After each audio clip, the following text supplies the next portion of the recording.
Hello बच्चों, आज हम लोग यंग के द्विघ रेखा छिद्र का एक्सपेरिमेंट समझेंगे। जैसे कि अपने बोर्ड पर लिखा हुआ बना हुआ पूरा फिगर यंग का द्विघ रेखा छिद्र का एक्सप्लेनेशन क्या था, उन्होंने क्या बताया था कि फ्रिंजे कैसे बनती है और किस तरह से बनती है, तो आज हम लोग उसी के बारे में डिस्कस करेंगे छोटी वीडियो में और अच्छे से आपको क्लियर समझ में आएगा। इस पूरी वीडियो को अंत तक जरूर देखें, आपको दोबारा पढ़ने की जरूरत नहीं पड़ेगी। देखते हैं क्या है कि हमारे पास यंग ने क्या बताया था कि हमारे पास द्विघ रेखा छिद्र में ये बताया था कि हमारे पास 3 पर्दे होते हैं। एक पर्दा L है, दूसरा M है और तीसरा पर्दा N है। ठीक, एक पर्दा L है, उस पर एक छिद्र है जहां से प्रकाश की किरण मतलब एक तरंगाग्र निकलेगा। ठीक, और इसके पीछे प्रकाश स्रोत रखा हुआ है और उसके सम्मुख एक पर्दा M है जो इसके बिल्कुल पैरेलल है और इस पे 2 छिद्र हैं, एक S1 और एक S2। लेकिन ये दोनों छिद्र S1 और S2 जो है वो इस वाले छिद्र S के ठीक सामने ना होके, ठीक सम्मुख ना होके, कुछ ऊपर व कुछ नीचे हैं। ठीक, और इस M पर्दे के सम्मुख एक तीसरा पर्दा N रखा है जहां पर हमें फ्रिंजें प्राप्त होंगी एकांतर क्रम में, दीप्त अदीप्त, दीप्त अदीप्त मतलब ब्राइट डार्क, ऐसे हमको एकांतर क्रम में फ्रिंजें प्राप्त होंगी। तो क्या था, आइए हम देखते हैं कि यंग के प्रयोग में क्या उन्होंने बताया था। कहा था कि जब हम एक बिंदु मतलब एक हमारे पास छिद्र है और उसके पीछे प्रकाश स्रोत रखा है, तो इससे जब हम एक गोलीय तरंगाग्र मतलब जब इससे हम एक तरंगाग्र निकलता है तो वो L पर्दे से जब निकलकर M पर्दे पर पड़ता है तो S1 और S2 एक नए तरंग स्रोत की भांति व्यवहार करते हैं और वो यहां से भी क्या होंगे, पास होंगे। मतलब जब S से निकलेगा तरंगाग्र तो S1 और S2 छिद्र पर पड़ेगा और S1 S2 छिद्र 2 नए तरंग स्रोत की तरह व्यवहार करेंगे। ठीक, तो ये तो S1 और S2 से दोनों से यहां ये दोनों जो छिद्र है वो नए तरंग स्रोत की भांति तो व्यवहार करेंगे ही। अब आगे उन्होंने क्या बताया था वो देखते हैं। जैसे हम आपको बोल रहे हैं, एक्सप्लेन कर रहे हैं, वैसे ही लैंग्वेज में आपको पूरी एग्जाम में लिखना है। ठीक, अब उन्होंने क्या बताया कि जब ये S1 S2 नए तरंग स्रोत की भांति व्यवहार करेंगे तो उन्होंने ये बताया कि हम लोग S1 से और S2 से एकांतर क्रम में डॉटेड और एक पूरी लाइन मतलब एक विच्छिन्न रेखा और एक अविच्छिन्न रेखा मतलब एक विच्छिन्न चाप और एक अविच्छिन्न चाप एकांतर क्रम में लगाएंगे।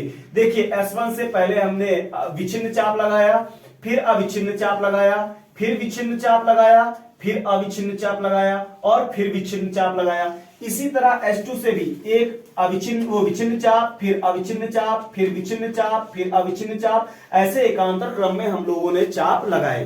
तो क्या होता है कि उन्होंने बताया कि जब हम ऐसे चाप लगा लेते हैं तो जिन स्थानों पर दो विच्छिन्न रेखाएं या 2 अविच्छिन्न रेखाएं मतलब जहां 2 समान तरह की रेखाएं मिलती हैं उन्हें हम लोग कहते हैं श्रृंग।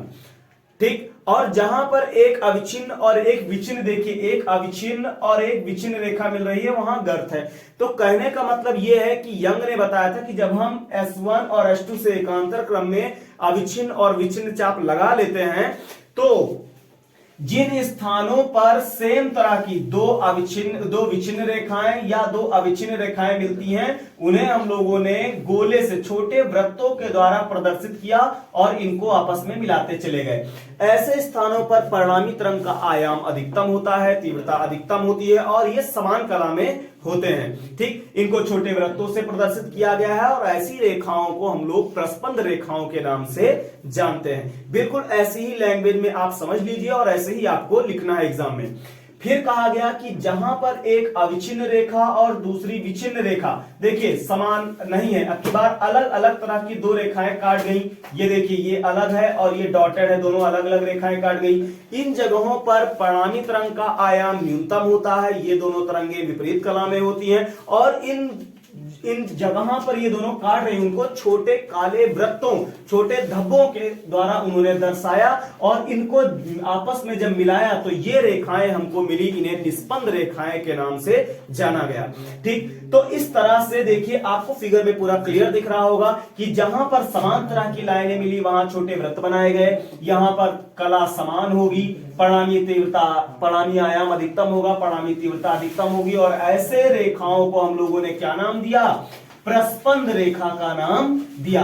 और जहां पर दो विपरीत तरह की लाइनें मिल रही थी वहां पर कला विपरीत थी। दोनों परामित रंग का आयाम न्यूनतम था, ये दोनों की तीव्रता भी न्यूनतम थी और इनकी कला भी अपोजिट थी, मतलब विपरीत थी। और इनको हमने छोटे वृत्तों, छोटे धब्बों के द्वारा दर्शाया और इनको मिलाने वाली रेखा को नाम दिया गया निस्पंद रेखा।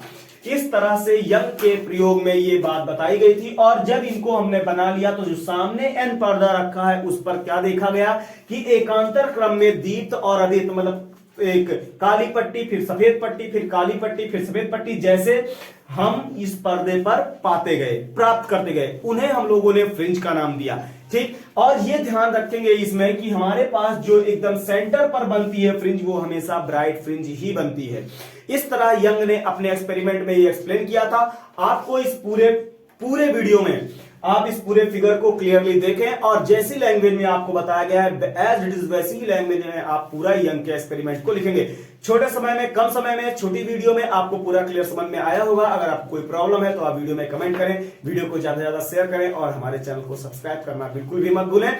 और आपको ऐसे ही जबरदस्त और छोटी छोटी टॉपिक्स की वीडियो प्रोवाइड कराती जाती रहेगी जिससे कि आपको अपने कॉन्सेप्ट तैयार करने में बहुत ही हेल्प मिलेगी। थैंक्स।